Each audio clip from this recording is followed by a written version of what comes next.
Hello and welcome to the podcast. If this is your first time listening to the podcast, my name is Tavershima.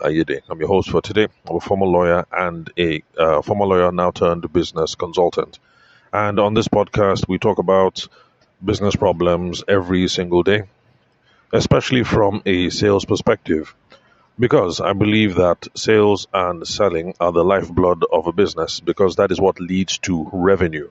And it is revenue that gets our businesses to be moving, to be growing, to be functioning, to be thriving. In fact, I tell people that when it comes to business, that money covers a multitude of sins. Huh? When it comes to business, if you have money, then you can start worrying about other things. So the first thing that we have to worry about when we have a business is money. That's the reason why on this podcast we are focused on how to get to money, how to get to revenue. How can we get revenue quick, quick, quick? How can we get customers? How can we get clients? How can we get repeat business? How can we build relationships? How can we maximize the lifetime value of a customer? So those are the sorts of problems that we look at over here on the podcast. But of course, if you reach out to me because I give my phone number at the beginning and at the end of every single episode, because you have any business question, I'll give it my best shot.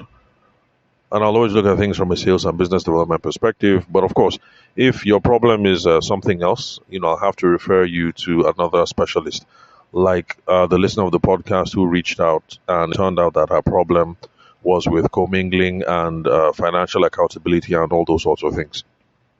Of course, I don't do those things because that's not my area of specialty. Oh, by the way, if you want to reach out because you want to connect or you want to say hello, my name is Tavershima. You can find me on LinkedIn. Then you can also send me a text message or a WhatsApp message on 08064662140. Now, today, what we're going to be looking at is, how do I put it? How to write better business emails. Yeah, let me put it that way. How to write better business emails or how to communicate better in business. Now, the reason why we're doing this today is because in Nigeria in particularly, there's a way that they trained us when we were in primary school. And I'm sure it's still the case. Okay, maybe things are different now. But, like I'm from that NTA Sesame Street generation, late 70s, early 80s. So back then, we were taught how to write correctly. So, your letter would be properly formatted. You would have a proper address. You would have an introduction. The introduction would lead to the body of the letter. Then the body of the letter will expand on some things. And then you will end with doxology, sincerely, faithfully, yours, whatever. And then you now send your email. Now, that is not a bad way to write. And I guess it wasn't a bad way to write in the 80s and in the 90s. But, by the way, it also is the proper way to write in an academic context. So for the purposes of school, yes, that is how you should write. However, when it comes to business, especially sales and selling is different. When we're selling and when we're in sales, what we're trying to do is we're trying to cultivate a relationship. We're trying to figure out what people want. We're trying to get them to speak their mind. We're trying to speak our own mind very freely, very frankly, very honestly, so that people know what it is that they are expecting. So in the business context, particularly when we're trying to close the deal, it does not help when we are writing or texting and we're texting so to, therefore, forthwith, and it's all formal and, when it comes to sales, we're not writing to pass exams. So in sales and in business, when money is on the line, our writing should be different. It shouldn't be as formal. We should tap it down. We should make it conversational. Because remember, what we're trying to do is we're trying to get this other person, the potential customer or client, to speak their mind so that we know what their problem is and we know whether our product or our service can help. Then we also will be able to speak very frankly so that they will be very clear on what it is that they are receiving. Because remember, when it comes to sales, the goal here is we want to collect our money clean and neat without quarrel tomorrow. We want to sell our thing now, sell it neat, and then everybody is happy so that tomorrow I can wake up and start chasing the next customer. without somebody calling me to say, this thing has broken down, this thing doesn't work, this is what you promised me, how can you do this? You're a criminal, you're this, I will give you bad review, blah, blah, blah. Communications are easiest to expectations are best and easiest. How will I put it now? Sorry, this thing is escaping me. Let me just put it this way: when we're trying to get somebody's expectations, when we want to know what's on their mind, and when we also want to pass across our own expectations, our own obligations, it is best done in a very conversational format. That way, people will understand it and understand it with the right emphasis. But remember, we're talking about sales. So, when you secure the sale and you're coming up with the documentation, coming up with the contract, coming up with whatever, yes, the contract can be very formal. The warranty documents can be very formal. If you have to render statement of account later on, yes, then render your statement of account in a very formal way. Let everything be proper. But for the purpose of trying to close this deal, it would help if we stay away from formal writing.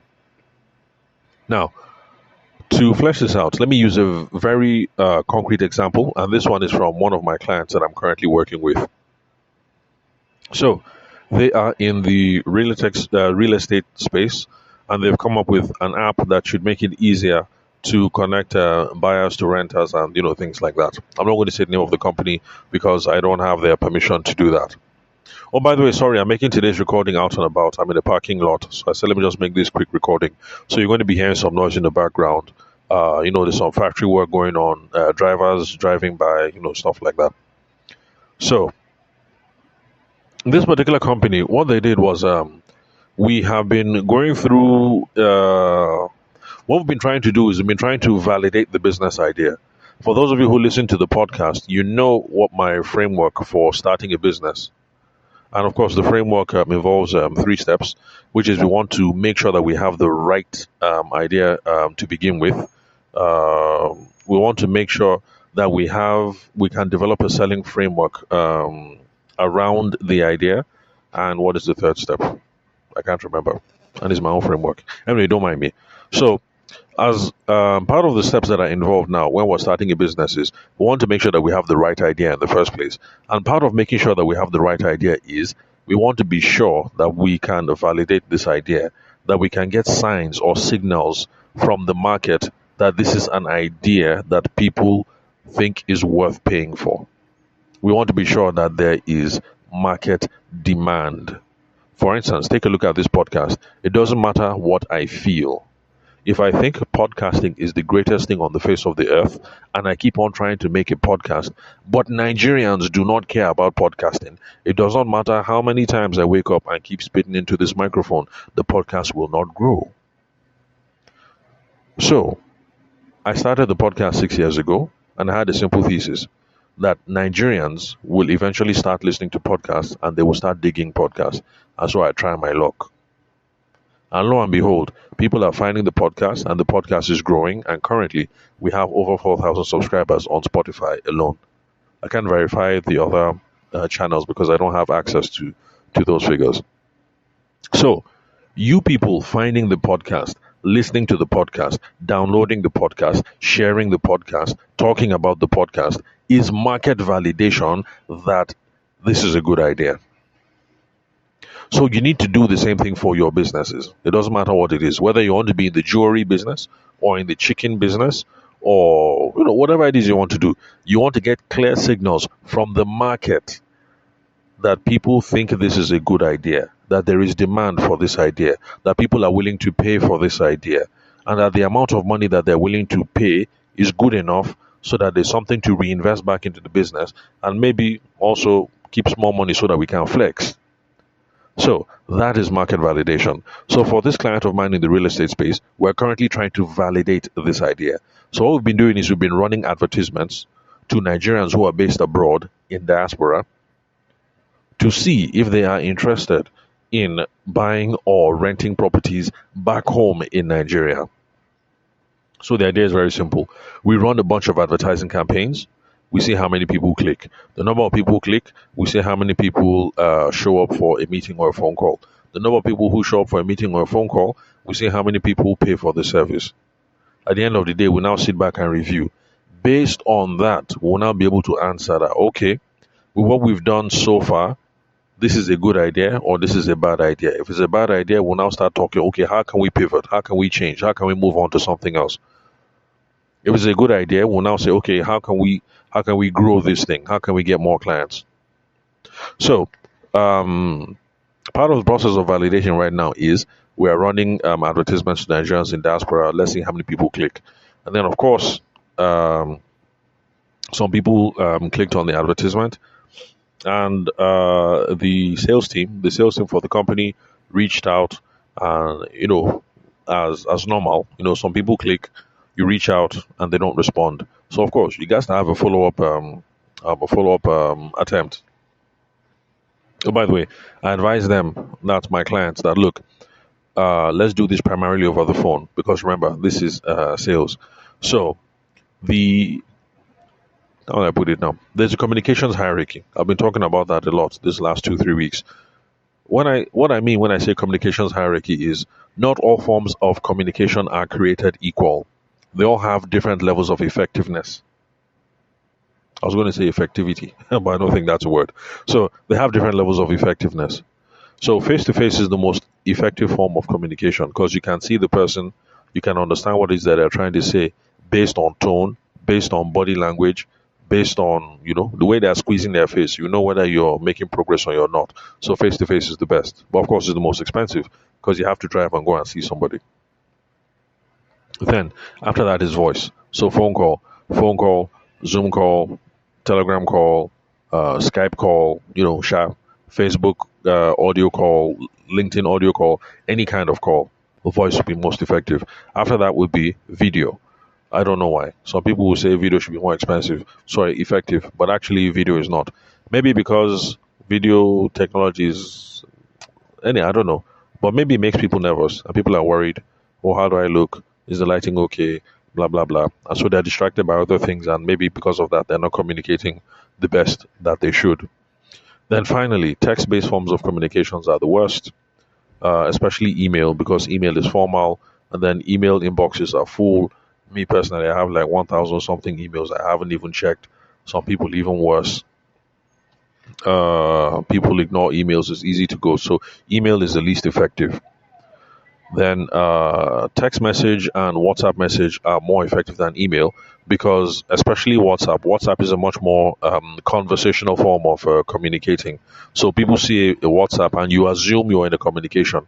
Unlike when you receive an email is an official form of communication. So that is the hierarchy of communications. That is from the most effective to the least effective. So I told this my clients that what, it might cost a bit of money, but no wahala, just load up the phone and yes, international number, no problem. What you do is you dial and have a quick chat. From there, you will now switch to WhatsApp and continue the conversation through there. So they took my advice, they tried dialing, and of course, people didn't answer. So next, you send WhatsApp message, and people didn't answer. So follow up WhatsApp message. So I told the lady who is heading the sales team that craft a message and let the message say this is this and that. Because she was thinking of giving up, and I said, no, we don't just give up like that. What you do is you send a message trying to confirm if they were interested in the first place or if they remember clicking, that kind of thing. So she took my advice, and then I'm going to read out to you the message that she sent back to me. And this is the reason why I'm making today's podcast episode, because the message is too formal. It's too formal. But based on how they taught us when we were in primary school in Nigeria, the message is okay. But I'm telling you that for the purpose of sales, for the purpose of drawing somebody into a conversation, or for the purposes of building a relationship, these kinds of messages are too formal. So this is what the message said, and I'm reading word for word. Hello, comma. You reached out earlier in response to our advertisement regarding buying or renting properties in Nigeria.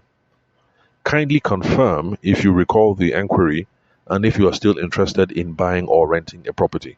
I look forward to your response. And then that's how it ended. In fact, I look forward to your response. That's a very Nigerian expression. Another one that we Nigerians like to use is thanking Thank you very much in anticipation of your response. At least I'm happy she didn't use that one. Thank you very much in anticipation of your response. Niger, we can write ya.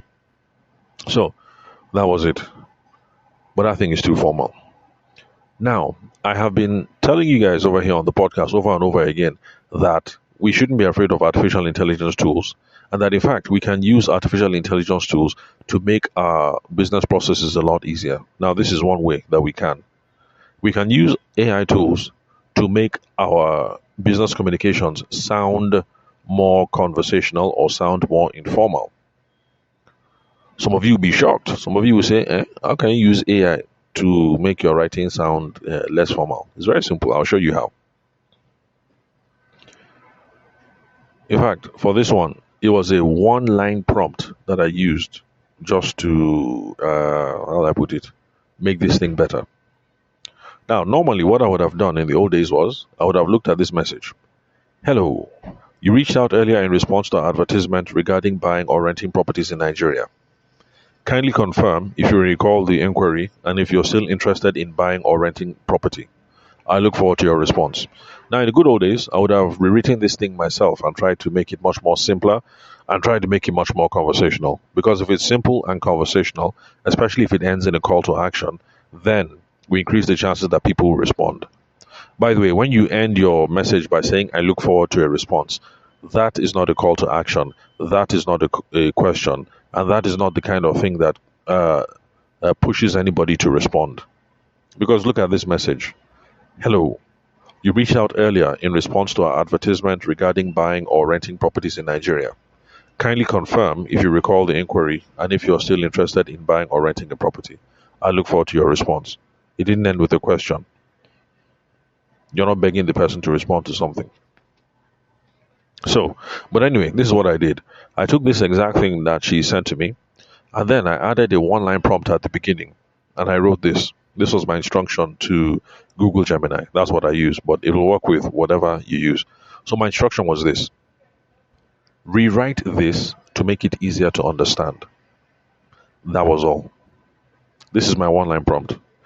Let's say you write an email to somebody, right? First of all, just write it with your full chest. Write it however it is they taught you in primary school, how you've been taught to write. Just write it.